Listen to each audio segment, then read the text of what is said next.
How do you transition from filling schools with teachers who are controlling, upset with their students, and condescending, to teachers like the one pictured here who seem full of joy, close with their students, and excited to celebrate their successes? Well, principals, the key to making this transition is knowing what to look for when hiring teachers. My name is Amy Singer, and I am a second year at the University of Virginia. I will be talking to you more about this subject today. Currently, principals typically evaluate candidates by looking at the competitiveness of their colleges, their SAT scores, and performance on state teacher certification exams, and finally, what type of training and certification they have. Was it a traditional school of education or something alternative like Teach for America? We know, however, that whatever type of classes candidates took while undergraduates does not have an impact on their effectiveness in the classroom, and that there is no conclusive evidence about what type of training is best. So, why do we use these characteristics to evaluate candidates? Because they are objective and easy to measure. Instead, we should judge candidates' ability to form strong relationships with their students, because when students feel closer to their teachers, they engage more in school and have higher levels of academic achievement. This seems pretty intuitive, now doesn't it? So why aren't we doing it? Because measuring what qualities enables teachers to form these relationships is subjective and much more challenging.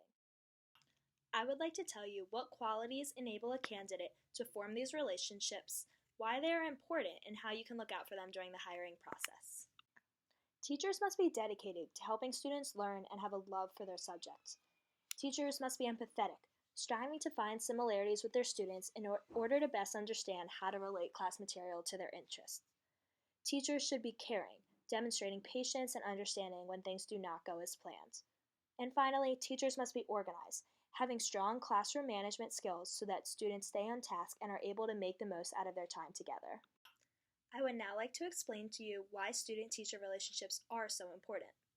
This flowchart illustrates the dynamic nature of these relationships. When students are behaving and performing well, teachers will think highly of them and have lofty expectations. Conversely, when students are often misbehaving, teachers will become frustrated and less encouraging of the student, lowering their academic expectations. Teachers must be aware of this interplay so they can act intentionally to improve students' perception of them and motivate their students to work their hardest. Because of this dynamic relationship, students and teachers are at risk of forming a vicious cycle in which students act disinterested and rude, the teachers take it personally and feel unconnected to students, incompetent, and forced to deviate from their plans. These feelings may make the teachers start acting more demanding, causing the students to demonstrate even worse behavior.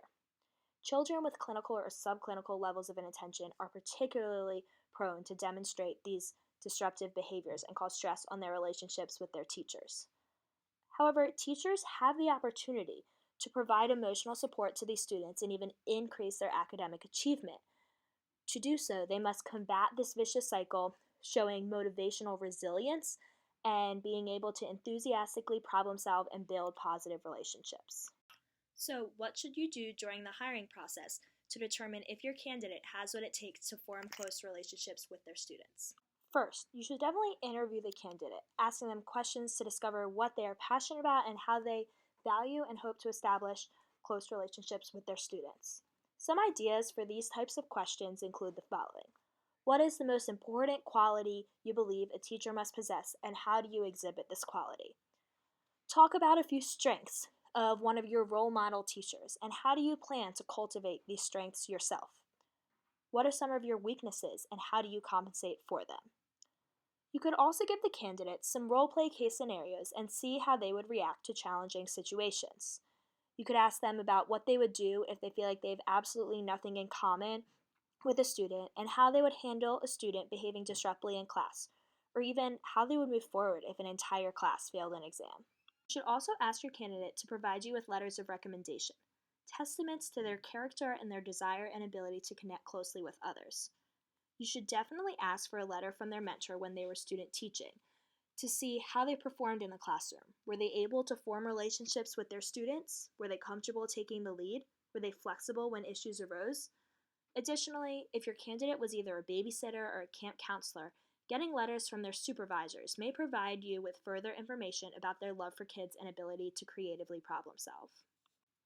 Another way of judging what qualities your candidates have that would enable them to connect with students is by placing them in the school and acting as a teacher for a part over a whole school day. It would be wise to give them advance notice, though, when you plan to do this so they can prepare accordingly. While they are in the classroom, here are a few tips for evaluating them. Have they thought things through ahead of time? Classroom management is essential so that students can use instructional time in a worthwhile way. What exactly have they planned? Keep in mind that creative play develops students' cognitive ability better than excessive teacher talk. Do they present clear, focused instructions, and have they made their expectations clear?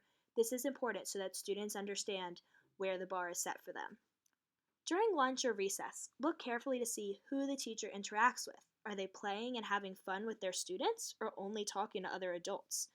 Outside of classroom times like these are critical periods for teachers to make students feel positive emotions towards them, which in turn encourages them to engage more in school, be generally happier, and have higher levels of academic achievement. I hope that with these suggestions in mind, your hiring process will be more successful in finding joyful teachers like the one pictured here, who are able to increase students' academic achievement by forming strong relationships with them. Thank you for listening.